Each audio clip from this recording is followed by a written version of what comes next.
My name is Haley Pearson. This is my persuasive speech, and it's July 18th.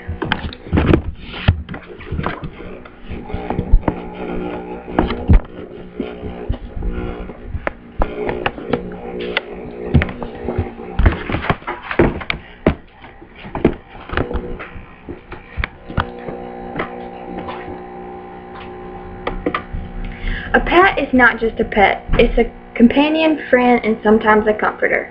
Whether it is a rabbit, dog, frog, cat, fish, or even a monkey, they all have a special place in someone's heart. Now think about this.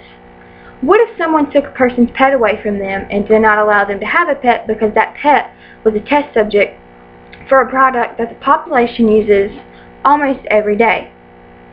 Animal testing is a way that companies can test their products without harming human beings. Animal testing has been an ongoing debate over whether or not it is appropriate or even if it is right. Questions most of the time are asked: what are the types of animal testing? What animals are being tested on? Is there a right for these animals? And what are some alternatives?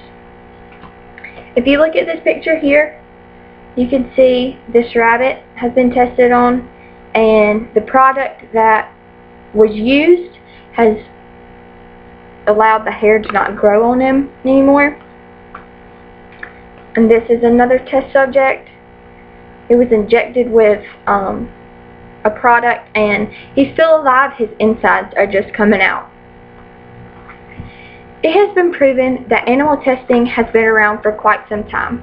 According to Animal Experimentation, a Guide to the Issues, in the ancient times, humans and animals were tested on just out of curiosity, thus starting a huge debate with the Christian Church. They believed that if it was not right because the animals had no mind or soul. The question how animals could stop someone from testing on them, they had no way to know what was going on. Still today, animal research is debated over.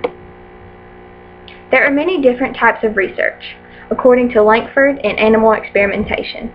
One way is pure or basic research. This research is aimed at learning more about the animals that are being tested on. There is also applied research. This research is aiming to find a particular cure for a certain disease. Finally, there is toxicology testing. This testing is done by pharmaceutical, cosmetic, and chemical companies. The goal of this testing is to observe what will happen to the animal when the companies place their products on the animals. These different types can range from harmless to extremely hazardous.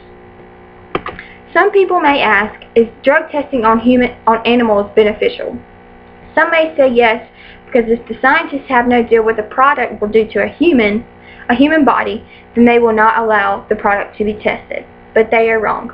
According to Animal Experimentation Opposing Viewpoints, animal testing sometimes failed.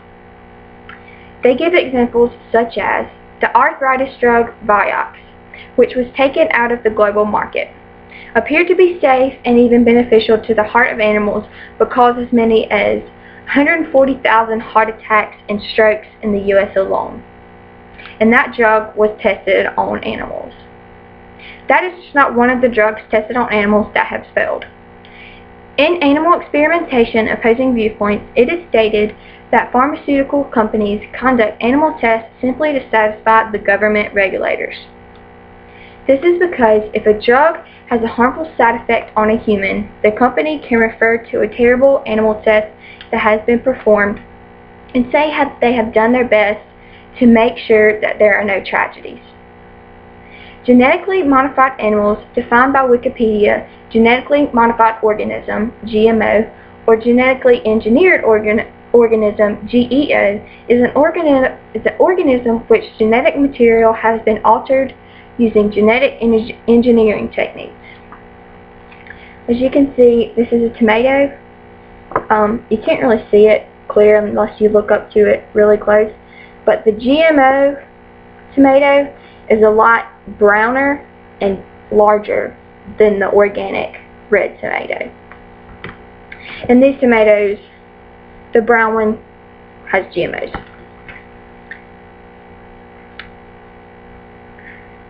In Animal Experimentation Opposing Viewpoints, it is stated that these GMOs are not beneficial. Farmers mostly use these GMOs to beef up their animals so that the final product produces a much meatier and tastier meat. According to Animal Experimentation Opposing Viewpoints, cows, chickens, goats, pigs, rabbits, and sheep are just a few of the animals that these GMOs are pumped into. As you can see in this one, this is a chicken that doesn't have GMOs. And this chicken does. You can tell the difference, how this one is much meatier and larger, and this one is much smaller. GMOs in chickens and all other animals, if they get so fat they can't walk, sometimes that hurts the animals. Obviously, they don't get enough exercise and sometimes can't eat, so they just pump the GMOs in them. Animal rights is what makes this debate a fight. According to Animal Experimentation Opposing Viewpoints, some people say that animal rights are scientific. This is because, in Darwin's words, humans differ from many other animals in degree, not kind, meaning that when a scientist tests a product on animals, he or she is testing on the psychological kin of human beings. Some may also say, according to Animal Experimentation Opposing Viewpoints, that animal rights are environmentally wise because the animals are the first to die when it comes to environmental issues like greenhouse gases, water pollution, and the loss of land. These rights protect the animals from the dangers of the environment.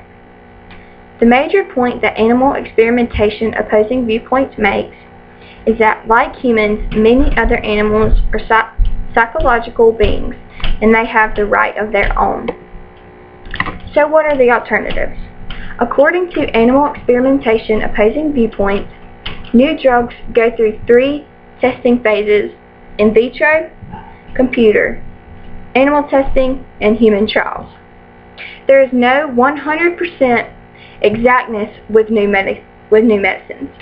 There are multiple things to take into consideration when testing new products, like age, sex, or even race. The alternative to using this is computer testing. There are multiple software systems that are incredible at testing what a drug can do to the tissue of a human.